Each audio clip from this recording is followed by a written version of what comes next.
Hey guys, thanks for tuning in today at the Harmony Hour podcast. My name is Ian Duboe, co-founder of Harmony Home Loans, and we're bringing you today the Harmony Hour, where we're bringing you guys entrepreneurs, business owners, successful people in different industries to add value to your life and gain some insight. The most important thing, guys, we don't run ads on the show. We want to grow organically and share with people. So we would love your support. So if you find value in the show, please share it. And without further ado, let's enjoy the show. What's up?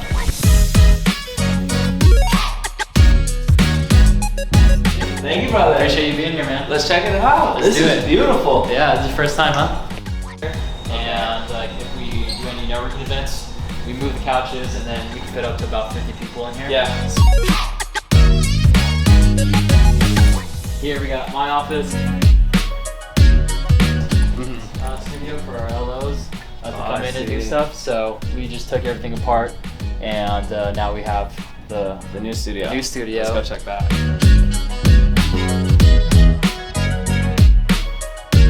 Oh, wow. Oh. You want me in here? Are you sure? Did I make it? Dude, this is beautiful. Yep. Holy shit. Okay. You guys ready to get started? Yeah. Let's do it. Let's go. I'm with it. Sweet. All right, guys, welcome to the Harmony Hour. I appreciate you guys being here. We have a special guest. This is actually the first time we have someone here in this new studio. I want to welcome you, Vance Elrod. He's a unique person, honestly. So he's a professional cage fighter. On top of that, he's a new business owner, and overall just a great dude. And I can really call him a friend too. So I'm excited for you to be on the show today, brother. My man, thank you so much for having me. Yeah. First time in the new studio. Apparently. Yeah, so say that again. First time in the new studio. Yeah. Let's go. I'm excited that you came down to the office, man. This is something that I've been wanting to do a long time, and I know we've been talking about doing this, and I'm excited to share everything that you've gone through. A lot of people, if they don't know who you are, I want to know your story because I think it's so unique, and on top of that, you want to deliver so much good to people through what you've gone through. Yep. And yeah, I'm excited to just dive into that portion basically, man. Like if you don't know Vance, like I said, he's a professional cage fighter, and like how often are you going to see someone or meet someone that's a professional in what they do, especially in fighting? You know, a lot of injuries happen like you've gone through. And so, yeah, I wanted to introduce you and, tell them about who you are, what you do. Yep. And yeah. Right on, brother. This is my first in-person pod, too. It's a lot better. Okay, it's cool. So much better. But, no, thanks for having me. Dude, the building is beautiful. Yeah. It's inspirational. Like, I'm still slanging, like, we have a manufacturing team, but I'm still, like, in my house, So I know, I see it. I want a compound like this. Like, it's amazing. But, yeah, dude, I was a runt growing up. My dad, I've told the story a couple times, but my dad is 6'4", grandpa's 6'5", I'm 5'9". Yeah. So I'm closer to 5'10" than 5'9", you know what I mean? So, but yeah, so I was a C- D+ level athlete my whole entire life.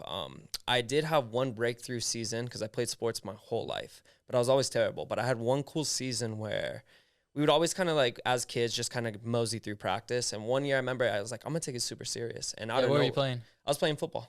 Little league football, full tackle pads, 130 degrees, 120 degree Vegas summer. And I'm out there with a helmet on. Oh, so I'm pretty sure my brain's medium rare at this point. It's a little cooked, but no, but we, as we were coming up, I had this one season where like I dove down on work ethic. I was like, okay, we're going to do 20 push-ups. I'm not going to do 10. And when coach isn't looking, not do them, man. Like, we were young. Yeah. But I got like direct proof of concept because that was my best season I ever had in my life.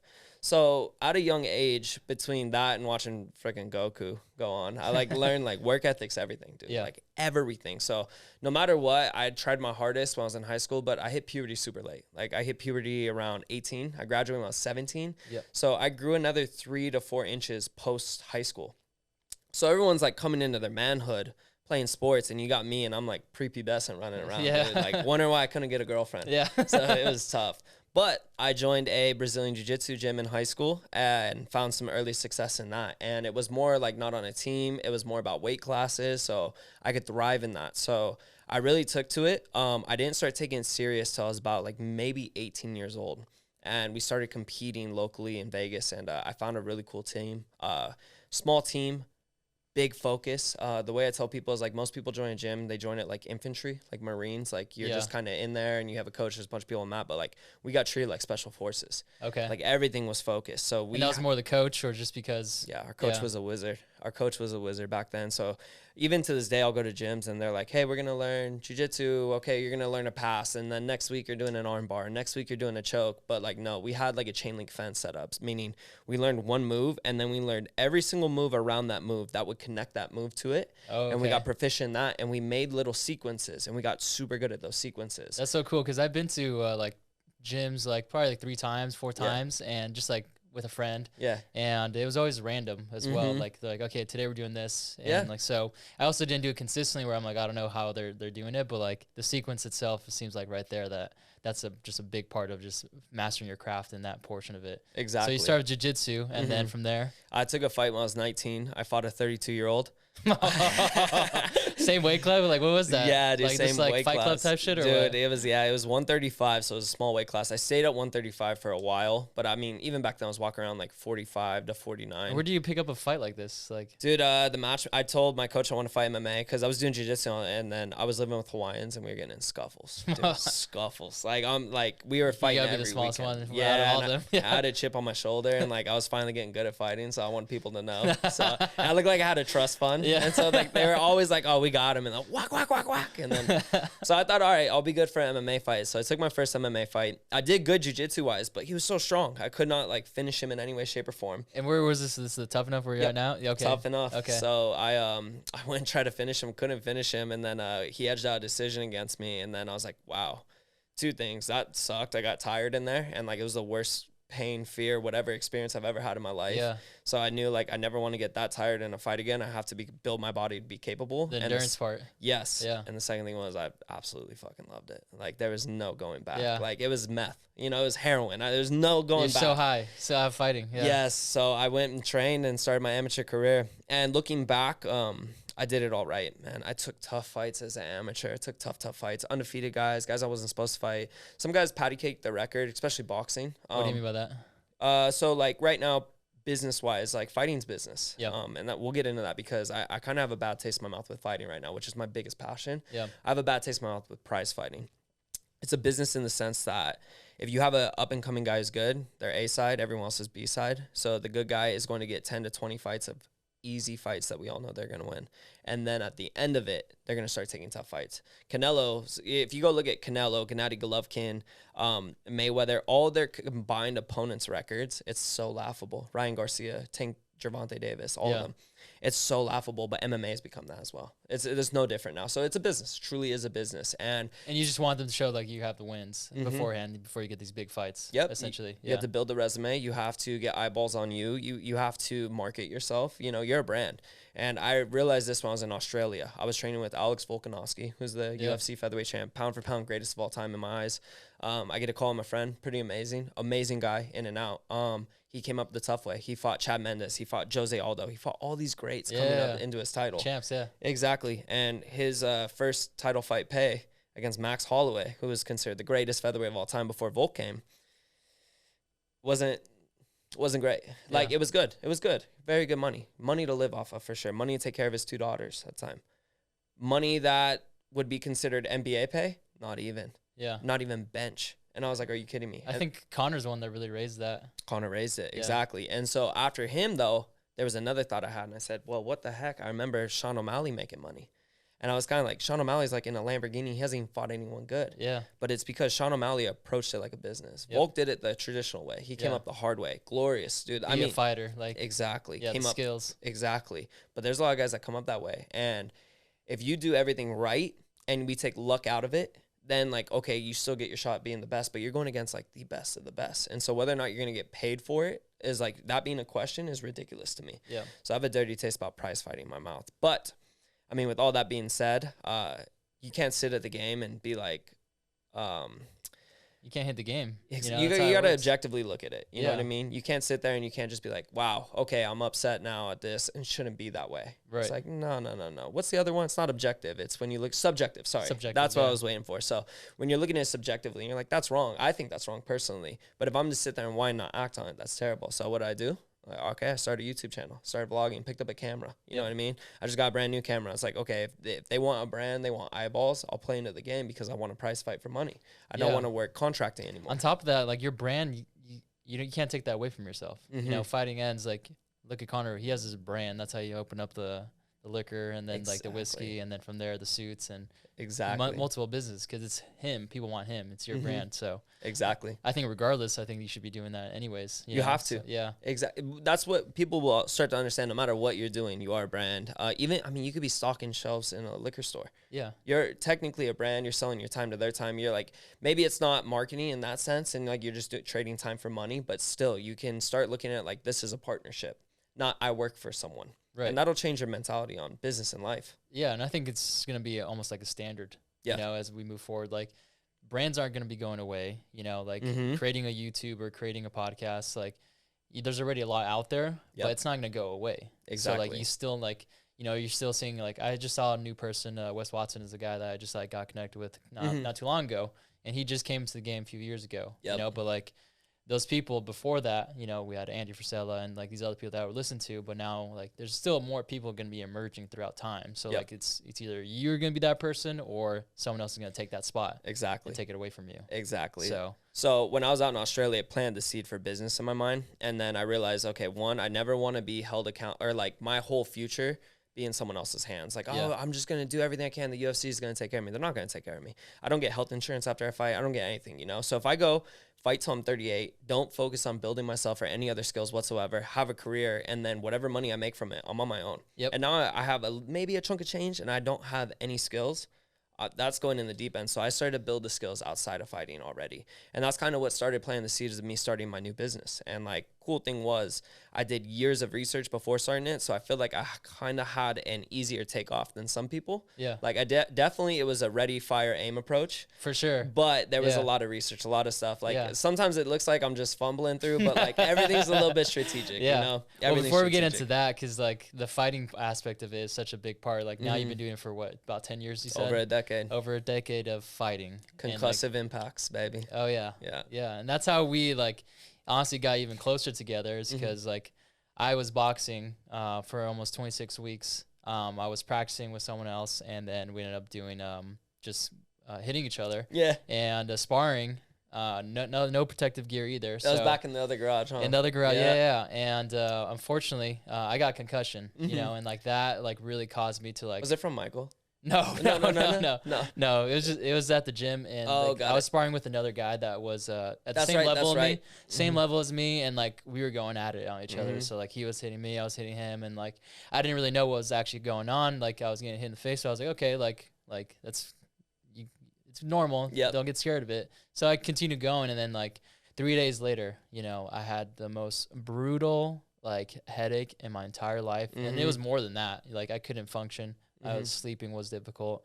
I couldn't work, and that was the biggest thing that I was like, okay, if I can't work, like this is something that I need really to step back from, and like, how do I solve this? Because like, I'm not a pro fighter. I'm not making that my career. Exactly. I need my brain. I need my knowledge. I need to have people that rely on me. So like, be able to like, and I try Fight Solutions on my own, and I reached out to you because you just had a concussion from your fight. And I want to talk about that too, because like having that whole experience too is in itself. But at that point, that's when you had your company. You just made like first couple vials, I believe. And so I want to talk about that, but let's talk about the fight too. So what was this fight that caused this to like go into owning the new business? Yeah, everything that I'm a product of is actually kind of like from pain. Like literally, so like fighting was like I never felt good enough, chip on my shoulder. I got bullied a few times, and so but I did have a deep passion for fighting. Like I truly believe if there are like past lives, like I had to have been a warrior, because like I'm geared for it. There's nothing more that excites me than fighting. So maybe it's a little bit deeper than that. But when it comes to like the business, mainly the business, and like everything I do with my health and wellness is all from pain. So I had Crohn's, I had IBS as a kid. They want to cut out part of my intestines. I got tubes put in every end multiple times. I'm still pissed about it. I had doctors prescribe me. I remember one time they prescribed me these 3 prescriptions. One was like anti-anxiety, one was a stomach thing, and it was a third prescription. It was supposed to fix my Crohn's.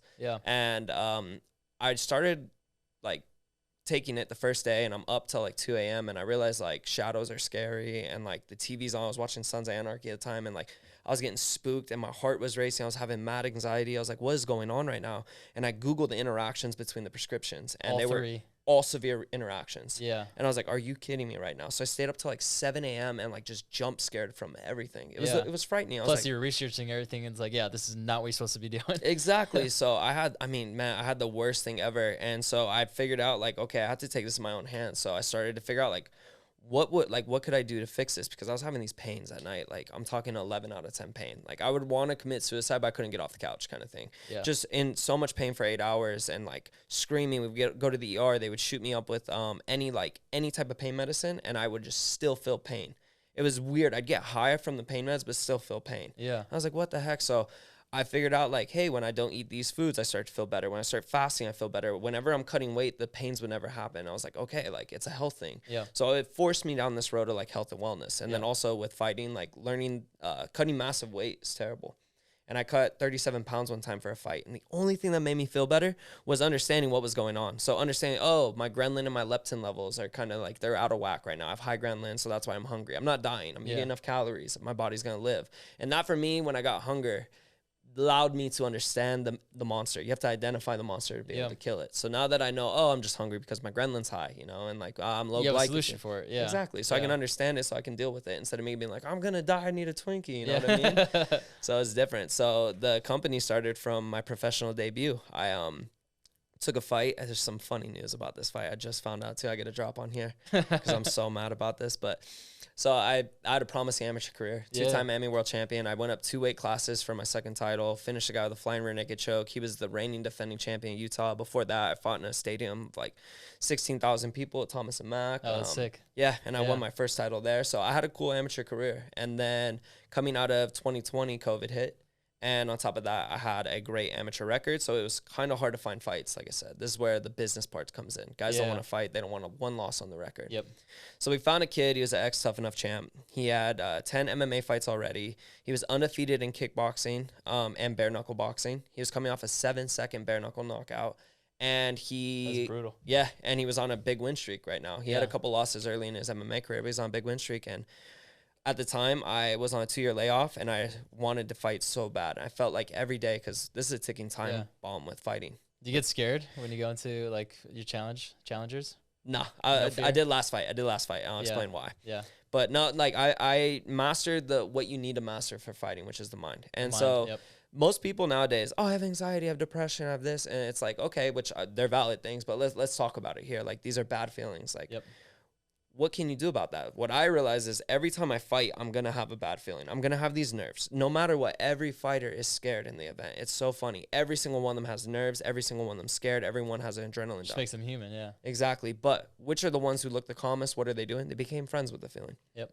I tell everyone adrenaline's like a wave. If you fight it too much, the wave will take you over. If you let it take over you, like the full adrenaline dump, then the wave's start making mistakes. Yeah, you'll start missing the wave almost. Yeah. You got to ride it. You really have to find where the wave breaks, use it, and then ride the wave of adrenaline. Yeah. The same exact thing with nerves. So early on, I got deep into subconscious programming. I got deep into meditation, visualization, and those things help massively. And I remember the day I knew it worked because it was the first time ever in my life. I had a dream where I had confrontation, and I got in a scuffle in my dream, and I didn't feel like I was stuck in mud and like falling, trying to run away. You ever have those dreams? Yeah, where you can't do anything about it, right? Exactly. Yeah. I beat the hell out of this guy in my dream. And I woke up and realized like, oh my gosh, these months and months and months of affirmations and everything I said, my subconscious married to my conscious, and they work now. And so that's when I knew it was good. So no, I'm like, this fight I have next week. I literally fight in 11 days. Yeah. So 11 days. I'm going to be nervous in the back room. I'm going to have adrenaline. I'm going to, but I'm not going to let it take over. It's not a bad feeling to me. I know it's there. Yeah. It's literally my blood's going to leave my stomach to my muscles for combat, and I'm going to have butterflies, and that's fine. And I'm never going to overthink the situation or allow the negative thoughts in. That's the difference. So I consciously will make the effort in every way I can, but I won't be scared, won't be nervous. My second pro fight, I was nervous as a dog. Yeah. And it's because I was coming off of my pro debut, which we were getting into. Yeah. So the pro debut. Anyway, kid's capable. I got shoulder surgery in January. I took a fight less than 6 months post-op, which you're supposed to start training then, because I was rushing because we were on the 2-year layoff. And on top of, everything, it was like you know, a lot of things went wrong. I won't even make excuses. So we went in, flawless fight, like literally easiest fight of my life. I drop him in the first few seconds with a head kick. I opened up with a check hook, slapped him, could see the speed difference, you know, drop him with the head kick. I buckle him a little bit with the right hand. And then we're on the cage, and I remember he's pushing as hard as he can in the cage. And I like it when guys try that because I just let them burn out. I know they can't take me down. I know they're going to slow down. So I kind of do the rope-a-dope. I like let them. And if they try to land me, you're on the cage. Yeah, like, back on the cage, yeah. First round, have fun. Because if you can do that again in the second, third round, props, but I'm going to have my gas tank still there. And I know you're wasting energy trying to hold me. Yep. So I'll kind of hang out a bit. And I remember I was like looking off at like my family was sitting on the side. I'm kind of like being cheeky. Like, you know, I did little faces. Because my second amateur title fight, I rolled my eyes to the camera and then flying rear naked choked him. And it's like the best highlight ever. But this guy made me pay for it. I looked over and he like elbowed me and kneed me. I shook my head and he elbowed me hard. Yeah. Like it was a good thud. My whole cheek was black for like a week. And I remember though, when he hit me, I was like, oh, good. And so I shoved him off and I hit him with the left hand. Boom, and I sat him on his butt for a third time now. Or a second time, but I rocked him a third time. When I landed, my thumb had ripped off the hand. Full dislocation. Full dislocation. Yeah. You didn't feel it at that time, or like you feel it. So it's different in a fight. You feel like you're playing a video game. You could see your health bar go down, but you don't feel it. You know, like when you're in the gym and you're running, you're tired, you feel the pain. But like when you're tired in a fight, you don't feel that. You just want to go and your body physically can't. Sucks. And it's not like a sucky feeling like, oh, like I'm tired. I feel like I'm going to die. No, just low energy. Yeah, you're just low energy. And you're like, I want to go. I have to defend myself. So it's a different feeling. So in there, I could recognize my hand was ripped. I thought I broke it. I was like, whatever. And I sat him down. I almost head kicked him illegally because he was coming up and I mistimed it. So I almost punted him like a soccer ball. Yeah. And now I wish it did. But I'll explain why. He gets up, lands a big right hand on me. And it's my fault because I put my back on the cage and I addressed the situation in my head real quick. I was like, broken thumb. Dropped him 2-3 times. I could have blown him a kiss. He would have fell on his ass. I was like, I'm going to just chuck a fastball and knock him out. Yeah. And we watched him every fight that he does. Like, he gets hurt. He can throw a right hand and drop guys. Yeah. So I chuck a fastball. He rolls it. Boom. Now, I don't remember impact. I remember me going for the shot and then me being on a knee on the floor, like up. And I go like, oh, shit. And I could feel my face had shifted. Yeah. He shattered my orbital 3 ways. He hit me so hard the fat from my eyeball fell, and I still have to get surgery later on in life with that. Oh, so that hasn't been... No. Fuck. And that'll be on my dime. Yeah. Exactly. So that's the prize fighting thing. I'm like, come on. So I remember I was like, holy shit. I skipped the frame, like time travel. I was like, holy shit. I was like, he just broke my fucking face. So you felt it break and you're like, my face felt different. My face felt shifted. Everything. I was blown away. I was like, holy hell. I was like, I've never taken damage in an MMA fight. I got buzzed one time, but I've never taken damage. I was like, every damage I ever do is because I kicked their elbow maybe. I was like, are you fucking kidding me? And so he's on top of me. And so he ends up raining 20 punches. On top of that. Yeah. And I'm trying to get my can't. And I remember them telling me in the beginning of the fight, they said, hey, we're in Montana. Don't blow your wad trying to finish him. The refs let it go here. And as he's studying me, that voice comes back in my head, and I'm counting. So it was like around 20 to 25 strikes I ate. Big strikes. Fuck. Head bouncing. Boom. I never got knocked out, but man, I remember I sat there when the ref pulled him off, and everything's just spinning, and I was just like, I got fucked up. Yeah. I got fucked up. So I pop up to my feet after a minute. He comes over. I'm pretty out of it, and we get a chat, and we're like, you know, I was like, good job, dude. And he was like, you're a good fighter. You're so strong. And I was like, yeah, dude. I was like, you fucking did it. Like, good for you. And like we had a one-on-one a little bit, and then so the ref pulled you off, like they called the fight. Yeah, he finished me. So that put a bit of subconscious fear in my head. I didn't know why, so I got ready for my second fight. I'm fighting a guy with over 50 fights, 50 professional fights. He's fought some of the best in the world. His name's after you recovered. Yeah, after I recovered, of course. Yeah. And so just to touch back on the story before we even get into that. Yeah. And so I had this deep, like my body knew last time we did this, it got hurt real bad. So I'd overcome that. And I was like the biggest battle ever. Like what was the thing that you had to overcome? Was like scared of getting hit? Yeah, I don't know. Going after it. I don't know. I've just never been that nervous before in the back, and I'm so mentally attuned. Yeah. And I really like it. It sounds so dumb, but there's a show called Avatar: Legend of Korra, the second Avatar one. It's all coming back. All the kids who watch it, like they know, but there's a part where like she's the Avatar, she's the chosen one. She loses her ability to like talk to like the spirit self of her, like her actual like Avatar ability. That's how I felt. Like it sounds dumb, but I was like literally out of touch. I didn't feel like Vance. I was just like, man, like I lost it and all this stuff. And then I went out and fought, overcame it. I won flawlessly. And I was just like, okay, like I started to come back. Yeah. But then I had a crazy moment after that. And that was last week when we were in the gym. And I found out somebody popped for steroids. And that someone is maybe someone who just broke my face. Yeah. And it all makes fucking sense now.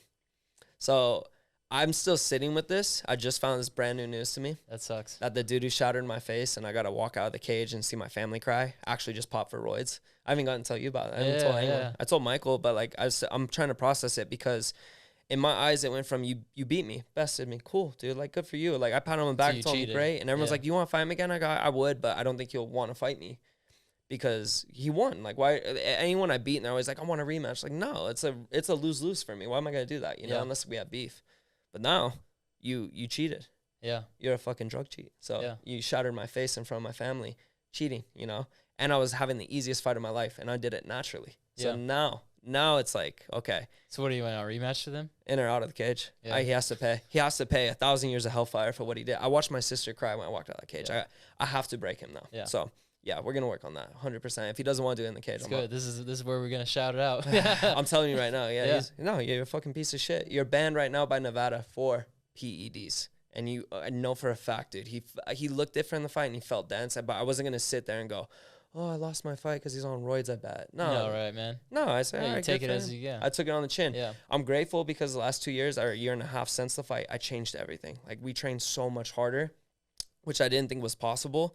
So it gave me that kind of reflection I needed and like asked myself if I really want to do this because I'm starting to pay the ultimate price. And I got a lot of good out of it, like my company. But at the end of the day now, it makes sense. Yeah. And so, yeah, once I found that out, though, I was kind of like, oh, damn, I am pretty tough. Like, what else can I take on? Exactly. Yeah, seriously. Because like all you can really do with that is like, okay, you use it. Exactly. You build it up. You know, like, hey, I've been through this. No matter what, like I'm going to come on top. You know, whether it's a rematch, whether it's me building you and have a business and like be able to be on top to be able to grow it, like bro, like, and it sucks that you got to go through that, you know, because like we were just talking about, like, you know, like you don't want to show when you're in the low, like with everyone, like, oh, look what I'm going through, right? Exactly, look at my thoughts, like it's not fun, you know, but as you overcome it, you level up, whether it's a different perspective, whether it's financially, business, like, and then you reflect back on it. Yes. Like, okay, look what I just overcame. Yes. You know, and that's the story that people get attached to. I mean, that's why, like,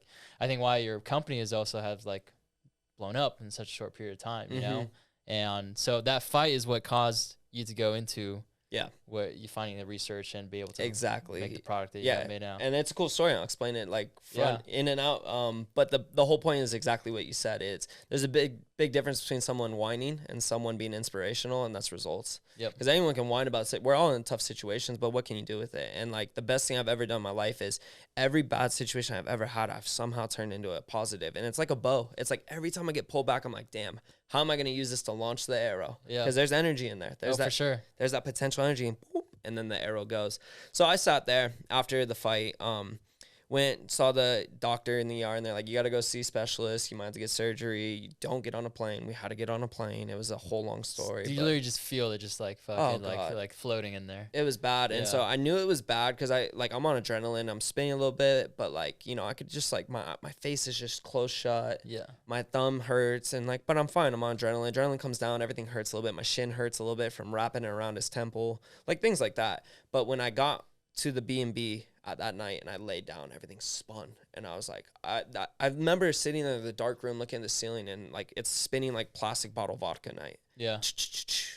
And I just remember being like, wow, I felt vulnerable. Like I said, for the first time, I was tough, dude. I've been through so much as a kid, like 10 surgeries. I broke like 12 bones, but I've never felt like that compromised. I remember just being like, fuck, like, dude, I am like, this sucks. You know, I feel like, oh my God, like this is like a legit thing. I got fucked up. And so we go home, and I've been studying everything. Cause like I told you, I was always trying to get an edge or like understand the weight cuts and stuff. So I had been studying nutrition now 5-6 years. Yeah. Like deep nutritional knowledge. Definitely starting to get in the esoteric side of things, which is like to have a deeper than like common understanding of a topic, to be like almost an expert. Yeah. And I had all these concussion protocols, never had to use them. Right. But then the only fear I have with fighting was CTE, by the way. Like that was the only thing I was like starting to be like, okay, this could be real. So now that was like in front of my face, I was like, okay, I have to take a protocol approach on this. I have to kind of get all my like crazy ideas I've had and all my research I've done and like put them all together. Yeah. So I wrote an ebook on concussion protocol, while I was concussed. Flawless, but flawless protocol. You gotta put the disclaimer. Yes. I also wrote this while during concussion. I did right in the beginning. There's this wealth of knowledge in there, and I gave it out for free because I would never charge anything like that for people. I immediately shot to all my friends. I was like, check this out. One of my friends in California West, he was like, why didn't you mention methylene blue? And I said, oh, and I saw something about methylene blue in there before, and so I responded. I said, well, I read about methylene blue, but it didn't seem promising. And he goes, go look into that again. I said, okay.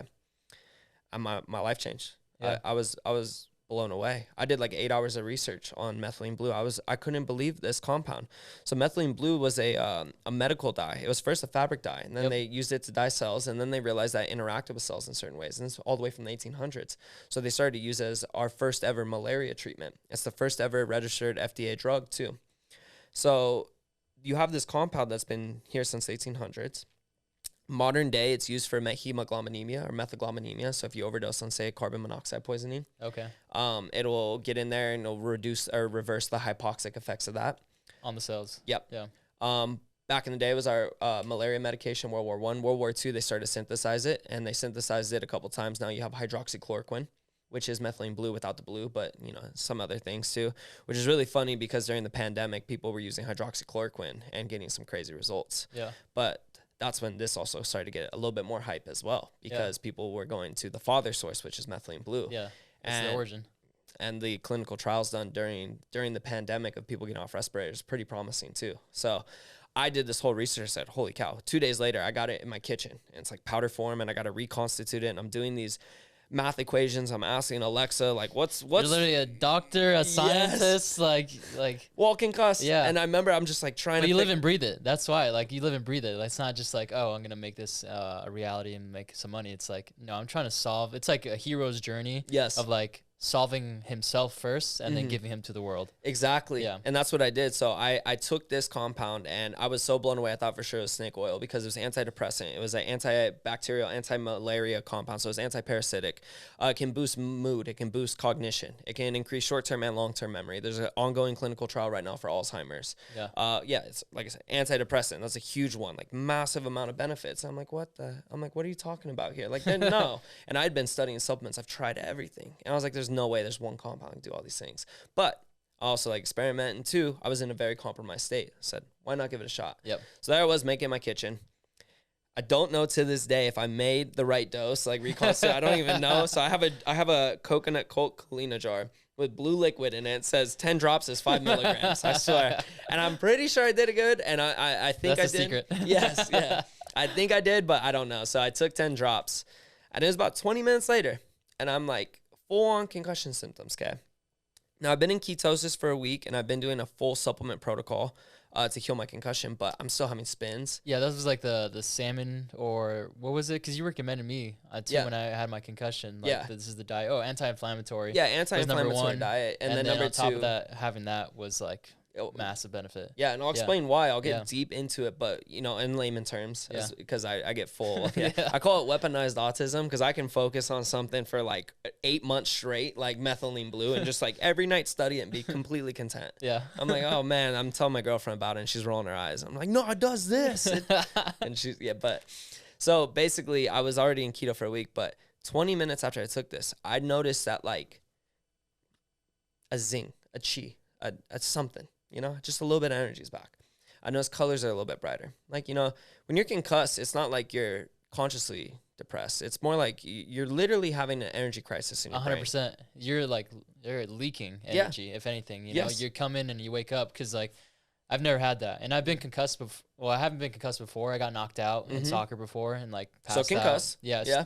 They didn't concuss me, the doctor, so like they left me to clear. I was fine. Didn't have any precautions. This is the actual issue where I was like 3 weeks, like something's wrong here. Yeah. And and then I was taking that, and like you can see the small steps of like the increase of the stability, the clarity, and it gave me hope when I was doing it. So exactly. It was really beneficial. And dude, that was the same story for me. I took it 20 minutes later. I noticed colors a little bit brighter, and everything's a little good. I still have spins, still feel concussed, still can't really articulate my vocabulary as much as I want when I'm communicating. And then, but I decided to still do it for twice a day, because I feel a little something. It's cool. About 3-4 days later, I noticed my spins are like basically gone. And I'm like, what the hell? Because I was expecting like a long road back. Yeah. Like I was mentally preparing like a 6-month recovery time. Yeah. I was like, I'm not going to get hit in the head for 6 months. Like I might be dizzy for months. I'm reading. How could you not? Like it's your brain, you know? Like it was bad mind. too. Yeah. Like when you watch the video, it's just head boom, dribbling. Like I cringe watching. It's me, you know? And so 3-4 days later, my spins are gone. I'm like, what the heck's going on? Because my thumb's still torn. My eyeballs, like my bones aren't mended. My ligaments aren't mended. I'm still in a cast, but I'm not spinning. And I feel a little clear. And it's about a week after I first took it where I realized like I feel 100%. And I'm kind of like, okay, I'm the man. Because I did my concussion protocol. I made some blue stuff in my kitchen. Like I did it all. I cured concussions. Like I had to get this out there. But I really was attributing my healing to the protocol and maybe a little bit to methylene blue. Yeah. So I started eating carbs again, started kind of eating some junk food. Now I get to celebrate post-fight. I made weight, and I never even got to celebrate. And like I'm just enjoying myself. And I stayed on the methylene blue. It was about a week later, and I realized I feel better than before I got my concussion. Yeah. And that's where I went, wow, something's up. And I started deep dive it. Yeah. And I learned how methylene blue works and what it is, you know, the whole history that I explained to you. And then that's when I remember sitting there in front of my computer, and I had this moment where I was like, no, this is what did it. Nothing else mattered. This is what did it. And like it just indirectly and directly goes through and fixes a root cause problem. And this is part of the reason too, I kind of don't mess with big pharma. It's kind of why I don't mess with Western medicine, because everything's a symptom masking. Antidepressants, we're going to attack your serotonin. But yeah, it's like you can go look at the research right now. There's so much conflicting data on whether serotonin is even your happy hormone or not. People have that tattooed on them. I think that's just such a big problem just inside in general, like where you're avoiding pain. Exactly. Where just like you went, all of the solutions you've gotten has gone through pain. Exactly. And like people need to go through that. Yes. They need to go through adversity, and they'll see who they are and what solutions they can find. Yep. And then at that point, you could give those to other people. Exactly. You become someone that you actually give in that regard. So yeah, 100%. No, this is really cool. Like I said, it really helped me out. Yeah. And that's why I wanted to. You want to take some? Yeah, let's take some. Yeah. I'll do it first. Do not hit your teeth. So it is a dye, right? Yep. So we have ways to reduce it. But you gotta be careful when you take it, right? Yeah. Well, I see you put it in water too. Water's easier. You can put it in your water bottle if you just don't want to risk it. Because I know you have another pod after this, and you don't want blue teeth, or else you're gonna give me the best, easiest marketing of my life. Well, I remember when I was taking it, like it was pretty simple. Yeah. Swallow right away.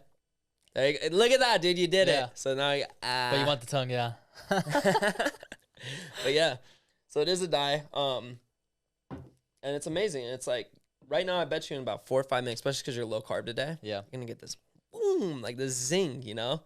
And it doesn't taste good. That's the only bad part, yeah. Yeah, but I mean, like, there's worse things. Yeah. So I had already been deep in, like, esoteric knowledge, like, trying to, I had a few, like, root cause principles that were like, hey, a healthy body will outperform a sick body. So I already had the idea of starting a company, because I told you, I was already business-minded, and I wanted to put the ball in my court. I didn't want to rely on Daddy Dana for money. Yeah. Dana, if you ever hear this, I'm in the UFC. I'm sorry, bud, but yeah. I didn't want to pay for his Ferrari, you know, because fighters are the ones who don't get paid. Everyone else making money, but fighters. And so I was already coming out with a pre-workout at the time. So after my fight, we're like deep diving into it, and it's this great pre-workout. It's so different from everything else. It's like no preservatives, like all natural ingredients, no natural flavors, which are really chemicals. Like I talked with manufacturers. They were trying to hide things in it. And they were like, hey, are you okay with us putting this in, calling it this? And I was like, never call me again.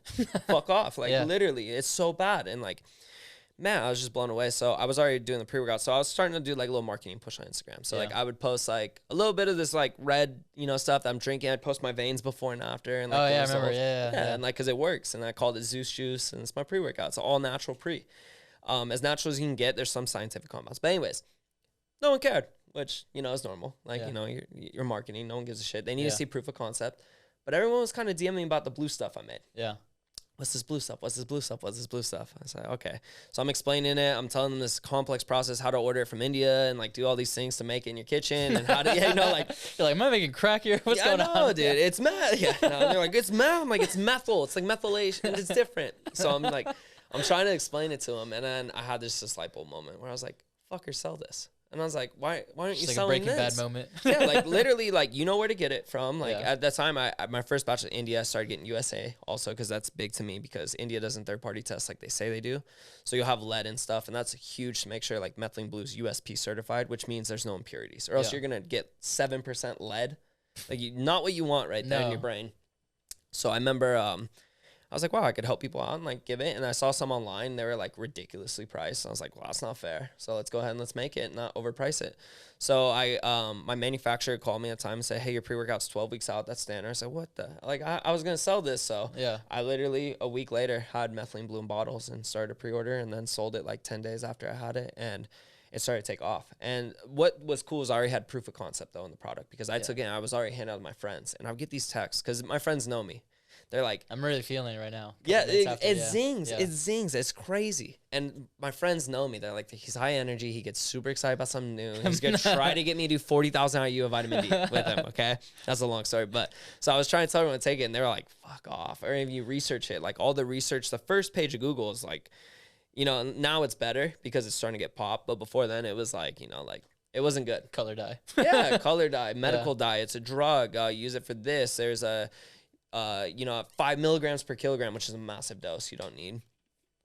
It could be a oxidant. You could have tremors and nausea. It's like if you Googled vitamin C and someone's like, yeah, dude, if you eat fucking 40 grams of vitamin C, you could die. It's like, duh, you know, but so there's a lot of like, you have to deep dive it. It's not common knowledge, basically. Well, that's the hard thing about now is like, there's so much data out there. You don't know whose intention is behind it to show that, whether or not. That part. And then, But I think that's why with like you being so organic and like showing that and authentic. On top of that, authentic, like being real, being truthful, right? It tastes like shit. I'm not going to tell people, like, I'm not going to hide it. I want you to know what you're doing and taking because I truly believe it works and I want to help. Like, especially through over social media, like something like that over social media where like you're saying a message, it has to resonate with them. And like you see content all the time, like, hey, that was fake. He wasn't being who he wants. Or like, you know, you get the BS detector going off your head. So then when you're 100% honest, you're like, oh, I feel this guy's being real. Yes. You know, so there is a solution here. And like you have data to back it up on top of that for the logical people like myself. And then from there, like proof of concept. Yeah. I did it. Well, so, and in the beginning it was funny. So, cause it started to take off real quick and like the feedback was amazing. So now how long has it been now? Since you launched Less than a year. Less than a year. Less than a year, dude. Yeah. And like it took off and it was doing good. But in the beginning I started making videos on it and I was like, oh, I'll push organic marketing. So I went to TikTok and dude, the pushback was insane. Like people are like, you're an idiot. Oh, you can use it as a fish cleaner, basically a fishbowl cleaner. They're like, you're a dummy. You don't take that. Oh, you could die. And like all this. So I just was like, remember being out until like 12 o'clock at night in the backyard on my phone, just responding to people. Responding because I was like literally not even haters, just supplying them with data. Data, education. It's the first ever FDA drug. There's over 18,000 studies in the PubMed database. That's just PubMed. There's more than that, actually. I always go low end on it, to be honest. So eventually it got to the point where I'm on TikTok and doctors are chiming in. And we're going at it. And they're like, what, 5 milligrams a kilogram? I'm like, I'm taking 5 milligrams, like dose dependent. Like, I was like, what do you have for me here? Because not only are there thousands of anecdotal reviews on Amazon already, people have bought from there and like, go read them. They're insane. Like, you have over 1,000 reviews. Yeah, exactly. It's like, okay. And then you go to the data and it's all there. I was like, you can't argue it, but it's so new and it sounds so snake oily. That's kind of easy bait. Yeah. And I love that. So I literally use it. Yeah. I was using it for a while. I was posting on Facebook. We had one guy, Ken. I love you, Ken, dude.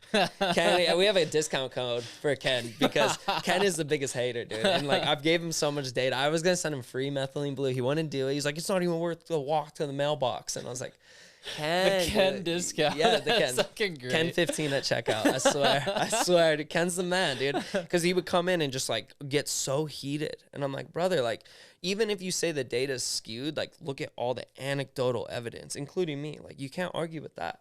And that's something that people don't understand, too, nowadays, modern day, is everybody wants to, like I have a thing against Huberman. Like, Huberman's like, how to set goals and accomplish the scientific approach. And, like, people need to listen to science and pixels on a screen tell them how to accomplish a goal rather than just going and work for something. And there's so many things where like your intuition's under attack. Like you can know something works for you, gut feeling, but you could read pixels on a screen tell you, hey, this doesn't work. And you'd be like, oh, or it does work and it's not working for you. Yeah.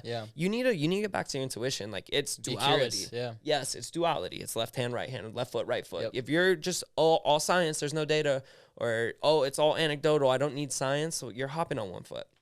So that was a big part with me is like it had everything that I needed. Yeah. So it took off quick. And then I kind of should never be on a business podcast because I didn't have to do anything crazy. Like I literally was authentic as could be.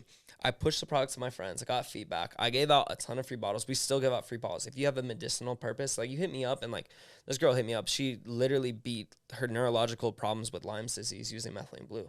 And you had someone that you just posted about, Bree. Bree, my friend Bree. Yeah. She had cancer. She was going through chemo. We gave her methylene blue. And she could get off the couch, is what she said. Word for word. The days I take it, I have a little bit of energy off the couch. She's a single mom. If you're telling me right now that doesn't hit home with me, like I have to take this serious. Yeah. The bad part was in the beginning, I was having so much fun with it. And then I started to get feedback and I had to go, oh, I have a responsibility now. Yeah. It was a change in my brain. That gave me chills, honestly. Dude, it's seriously. It's true, yeah. It was no longer fun. It was, I have to get this out and I have to do it right. And that's where, like, I just told you, I reinvested everything. Like, I don't have a dollar in my bank account because everything went back in the business. Yep. And like, so I'm just trying to do everything right by the book. Like, I don't want to just go after money. I'm not doing that. Like, I'm trying to do something that matters, that could change people. And that is leading to more success. Yep. Like, not trying to make money is kind of making me more money. Yeah. And then I can literally reinvest in the company. And it's because though, like when I get these things, like this girl wrote me this long message about how I saved her life because she had neurological issues with Lyme's. And it's like, when like I remember getting the message and just reading it and being like sitting there, and I showed my girlfriend. She's like, "That's so awesome." She's hyped. I'm like, I don't know how to process this. Yeah. I don't know. Like, I understand this, but like I have the ability to possibly do this to everyone. Yep. And like the big one, like it becomes a platform where you serve yourself to now I need to serve the world. Exactly. Because how many people are uneducated about it? Number one, I never knew what the hell this thing was. Right. Nobody does. No one does. You know, like you just think methane blue. I'm like, meth? Blue meth. Yeah, you know? Yeah. But then you see, like you said, like, you know, you do your dye from that. It was used for a long time, you know? And like, but I think that's such a great thing and such a big opportunity you have in front of you. It is, and I'm blessed. Yeah. I'm truly blessed. And what it came down from was like the right mindset when everything was going wrong. To not give up, not quit, not feel bad for myself. Never quit. Quit. Yeah, just literally turn it into that bow and like launch forward. Because then when you start thinking like the hero story, like anybody could do this today too. Like literally you could sit there, take a breath, calm down, sit, get present for a second and go, okay, everything that's happened to me before is my preface right now. And everything that's going to happen is going to be my book. But right now is the start of chapter 1. Yep. And I don't care who you are. You have enough for a hero story. Like everyone does. And you can literally then go look back at everything that was bad, that like figure out why it was there, give it a purpose, and then start creating that beauty in life. And like, then when you become like the hero of your own story, just like you said, things get magical in a weird way. Like everything's there's no longer coincidences. Yeah. Like everything's for a reason. Everybody you talk to is for a reason, and I was like a video game nerd growing up, dude. So I'm like literally in my head, I'm like, okay, like I unlocked this podcast because I leveled up enough. And now I get to come talk to you on a podcast, and I get like, I've met like some crazy individuals now I'm on first name basis with talking to. And it's like, I mean, wait till you see who's at the fight too. It's gonna be crazy. Yeah, but like, there's some cool people coming to my fight. And I'm like, dude, like I unlocked this by doing everything right, being patient, but like doing things for the right reason too, and being authentic as can be. Yep. But also having the hero mission. Like I'm not being a narcissist. I'm like, I don't care about anyone. It's my story. It's not that. No. What it is though is like you need to understand that if you can turn yourself into a hero and create a great story, you could truly help the world because one, you could be inspirational, or two, you can give something back to the world. And 100%. That's the whole point of this. And you're doing both. That's what I'm trying. You're doing both. I'm trying. Oh, dude. You are. Yeah. Thank you. You are, man. Thank you. And you become the person. It's not becomes like, oh, how am I going to do this? You just become the individual that is going to be doing that. Yes. And that's correct. What you have. Yeah. And that's what, like, my buddy had a tough tournament. And, someone was like, Bud, like, winners don't win. Winners aren't winners because they win. They are, but, like, winners are winners because they act like winners. You know what I mean? Like, if you act like a winner, you'll start winning. I promise you 1,000%. that, dude. That's how you start attracting it. Yeah. You start becoming it. You know who was good at that in the beginning? Michael Sheedy. Because I've known Michael since 6th grade. Dude, he was always like, I remember one time he was sitting there eating eggs for breakfast. He was like, Vance, you want to know what excuses are? A tool of incompetence used by people who have nothing better to say.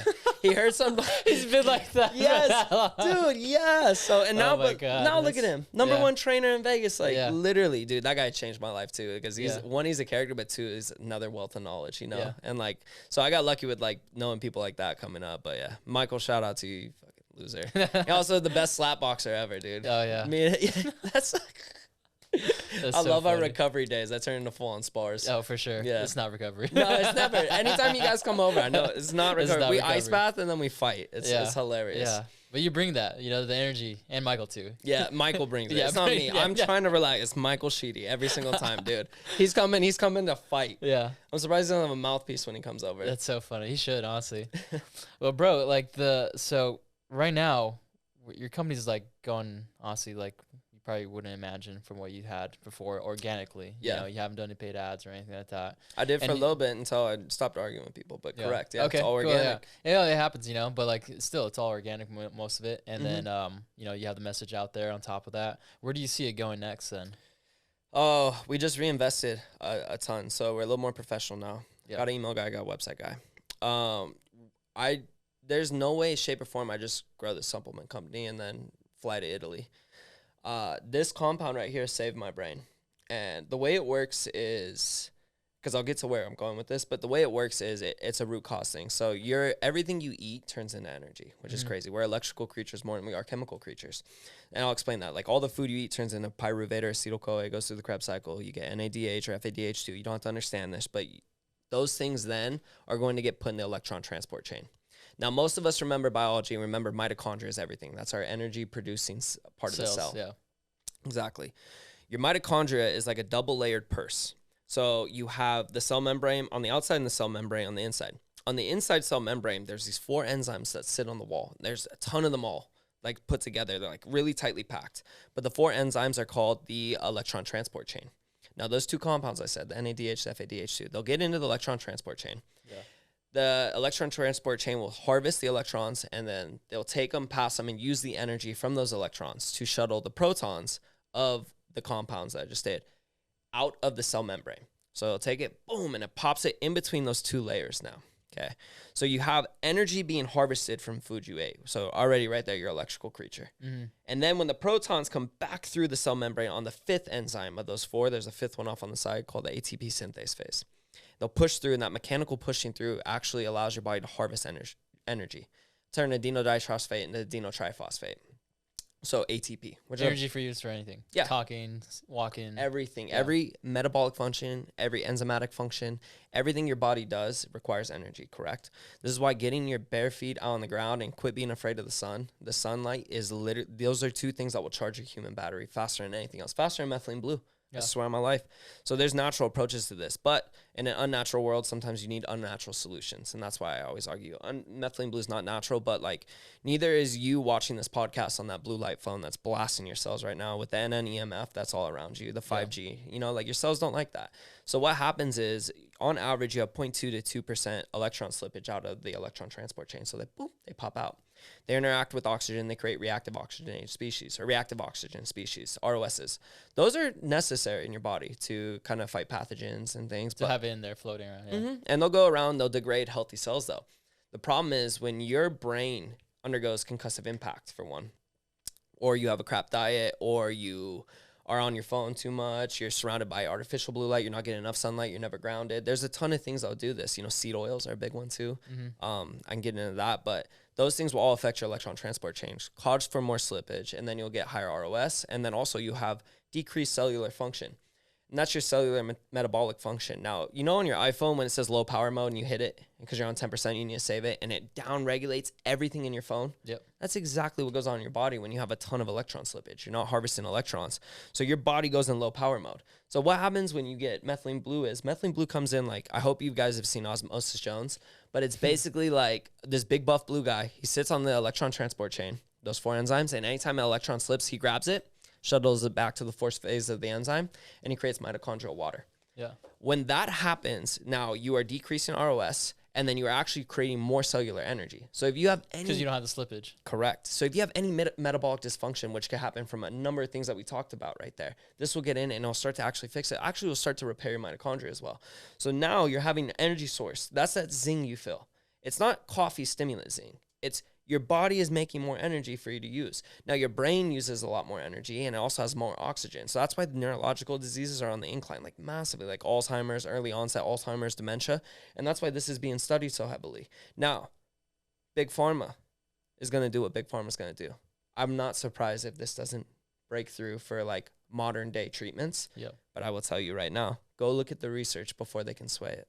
There's so much research on what it can do for the brain. And I just explained to you how. It's going to lower ROS, so you're not going to degrade heavy neurological, like neurons. That tissue's not going to get degraded. Yeah, you're literally just making it optimal. Exactly. You're optimizing your body. Yeah. And that's what I tell people. They go, what do I expect? I go, don't expect coffee. You know, if you're healthy as hell, you might not even feel it too much.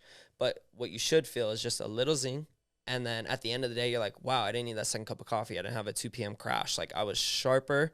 I felt focused. That's it. You know, you just feel like what sucks is you feel like how the human body should feel. Exactly. Yeah. Exactly. Yeah. So it's a crazy compound. So I love it, dude. I did about 2 to 3 months heavy, and then now I just use it like podcast if I feel like I'm getting sick, because it is antiviral, and that's the COVID thing. Yeah. I can't say that word. The pandemic thing. You know, it's funny we can't talk about, but there's a ton of research on it. There might be doing another one. Yeah, we're saying that just because of like markets and interest rates too. Like we're seeing that might be a possibility. That's crazy. Yeah, I'm starting to see masks more. Yeah, which baffles me because I worked as like you'd say like, where does it come from? Like, oh, now all of a sudden all this, like, they're just what they push. You know? Exactly. Yeah, but, and I would urge people to go get just educated. And that's the other thing I tell people, like, dude, you might study loans for 10 years. You might study being a car mechanic for 10 years, public speaking. I know I work on my communication and study it, but you're going to, out of everything you do in life, you're going to live in your body. Just go get a basic understanding of how it works. Yeah, that's macros, literally. Yes. Just even like your macros. What are you even putting in your, like the first time I worked out with Michael, he's my personal trainer. Yep.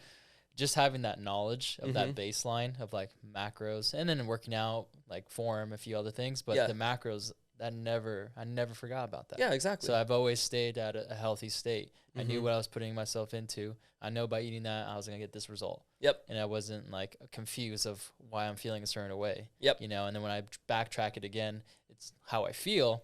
It's always going to be my baseline with my macros. You exactly. know? So like if I want, like today, I made a decision prior to doing this that I'm not going to have carbs because I don't have mental clarity. Yep. I'm going to be on the podcast, and then like it's going to cause me to be fully alert, fully attention, and have more clarity. How are you as a man going to tell me you could sit there? There's an Ian out there, whatever universe, whatever it may be. How can you as a man sit there and tell me you didn't know about that? You know, it's like, how could you not? Like, you're in your body. Yeah.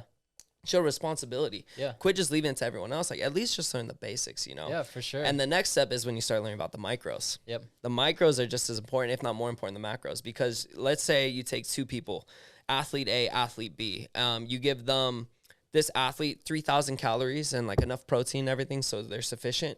Athlete B doesn't get as much protein or calories, say 2,000 calories, 2,400 calories, and like just a little bit less protein. But this guy is mineralized and has the micronutrients. This guy will always perform better. He will always put on more muscle. He'll sleep better, because micronutrients are more important to macro-wise, because every enzymatic function in your body. And that's when like the transfer of like you know, you're processing this, and then like this, from my understanding, is like that's where it gets delivered to it properly. A little bit, yeah. There's there's a ton of analogies with it, but micronutrients are like every enzymatic function is mineral dependent, and your body can't make minerals. Your body can make like certain things with vitamins, or it can make compounds it needs, but cannot make minerals. So like GABA, for instance, the enzymatic function to make GABA, which is your calming neurotransmitter, is 100% zinc dependent.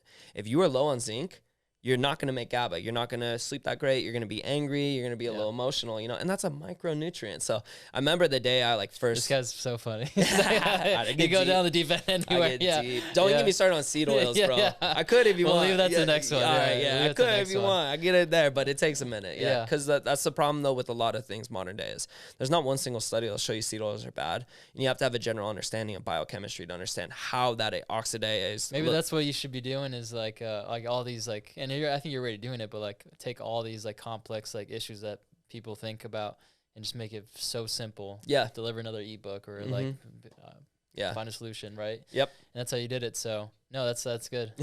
Yeah, my man. Thank you. So I'm stoked about it. We're gonna grow, but back to where it's going. Hey, I see we go on tangents, and this is why I didn't do coffee, because or else we would have been like talking about tinfoil hat shit. That's right. We'd been flat earth or something.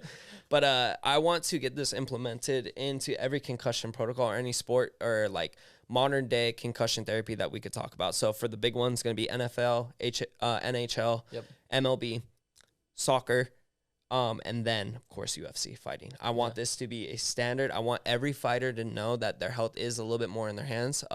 There's people like Muhammad Ali with Parkinson's that, like, I just, like, that is the most terrible thing in the world to me. And, like, Muhammad was, like, my biggest hero, and my aunt got to hang out with his people, and like, they knew Muhammad. I have a signed Muhammad poster, and, like, man, like, if I would have just been able to, like, I don't know if it would have saved him from that or anything, but if I would have just been able to give him knowledge or anything that would have helped with that, would have been awesome. So fighters need to be aware of this. That's my biggest goal now, is make them aware, and then try to offer it and work with some way. Like, man, if I could get it so fighters could get free methylene blue, like through the UFC or whatever, or like even anybody who's gone through any traumatic incidences, and we take care of our own over at Meraki. Like, I will give you free stuff, but to have it implemented worldwide, I can't afford to, like, give out 100,000. That's when you go with the big guys. Yeah, exactly. And try to really, like, do it for the right cause. Yeah. So that's my main goal, is to get it more mainstream, and then keep offering amazing products that are, one, disease preventative, and two, will enhance your vitality and performance in life. Yeah.